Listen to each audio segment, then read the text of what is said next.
In this lecture, we're going to talk about the generally accepted accounting principles, which are the rules that we use to compile the financial statements, including the income statement and balance sheet.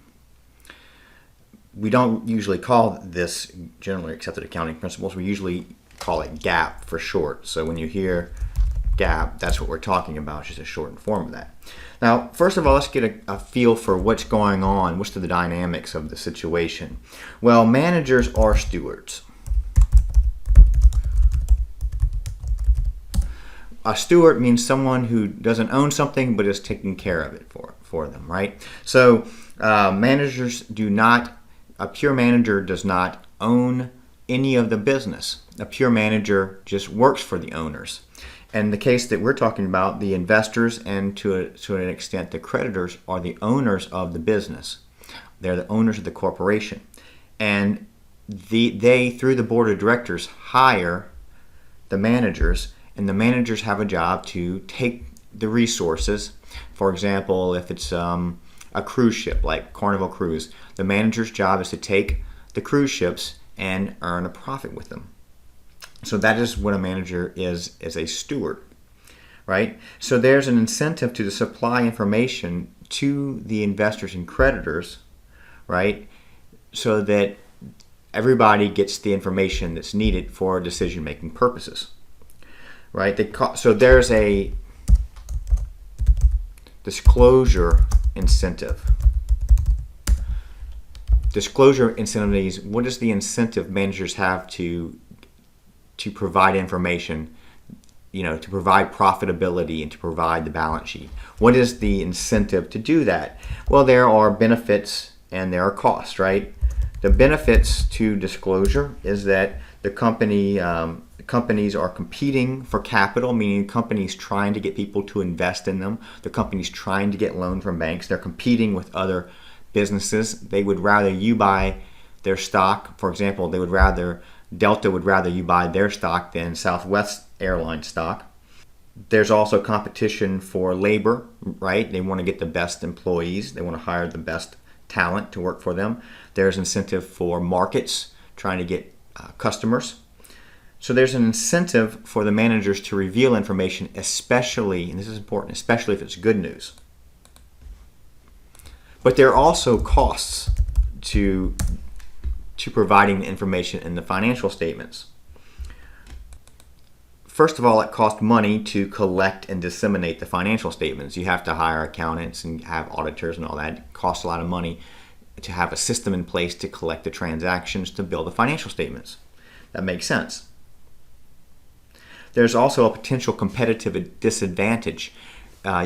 Southwest Airlines, if they want to find out about Delta, well, the information for the financial statements are presented to the public, and so they're giving, in a sense, their competition some information about how they run their business.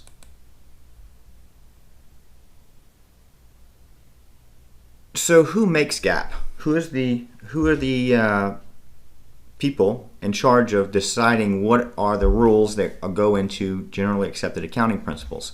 And the short answer is the FASB. The Financial Accounting Standards Board. They have been in charge in making the final decision about GAAP since the 70s. Before that, the ASCPA did it. Now the ASCPA is still that's the American Institute of Certified Public Accountants. They're still, to some degree, have a say in GAAP, but not like it was before. The reason they have a say is because they're such a big organization. But the final say, the short answer for who makes GAAP is FASB. Now the Security Exchange Commission, or the SEC, does not make GAAP, but they do have jurisdiction. They are a government entity.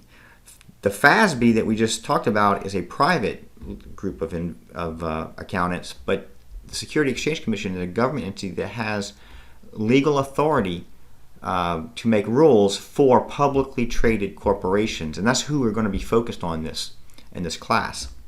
So make sure you kind of get a feel for that. The SEC does not make GAAP, but the SEC tells the publicly traded companies you have to follow GAAP. And since they tell them that, they are a part of the discussion, especially, and they do have discussions with the FASB, of course. But at the end of the day, a private group of individuals called the FASB make GAAP. So when the FASB, the group of accountants that are privately run, when they decide to make GAAP, when they make new rules or they get rid of old rules or they change things, they follow a framework. And they don't just do it however they want to do it. They have to follow this framework. And so this framework means that the GAAP rules need to have the following elements when they make it. First of all, the GAAP has to be relevant, right? So we need to have financial statements that have relevance. Relevance means that the information is useful when making decisions. In order for it to be useful, it has to have predictive value, right? In other words, the financial statements, the balance sheet income statement, need to be useful for making predictions. Think about it. A bank wants to predict whether or not you're going to pay them back from the financial statements. A shareholder wants to predict whether the stock is going to go up or down. So that's what we mean by predictive value. We then need to have confirmatory value. Confirmatory value simply means that we make a prediction. We need to confirm whether it happened or not. If we were able to make a prediction but we weren't able to see the results of it, then the financial statements wouldn't be very useful. They wouldn't be very relevant for us. We need to understand materiality. Materiality is an interesting word. It means that the information provided in the financial statements, that information must be provided that would have any kind of influence. So any information that would have an influence on the decision making of the investors or creditors should be included. Ultimately, the financial statements have to be have a faithful representation, right? Faithful representation, think of it like a mirror. You look in a mirror so you can see how you really for true look. You want to know if your tie is crooked. You want to know if your shirt has a stain on it. You want to know if your hair is messed up. You don't want the financial statements to give you a better picture than what you really are. So the income statement and balance sheet need to provide faithful representation of how they are, of how the business is to the user. Just like you want to know that you're wearing shoes with socks that are from different sets of socks, right? The socks don't match.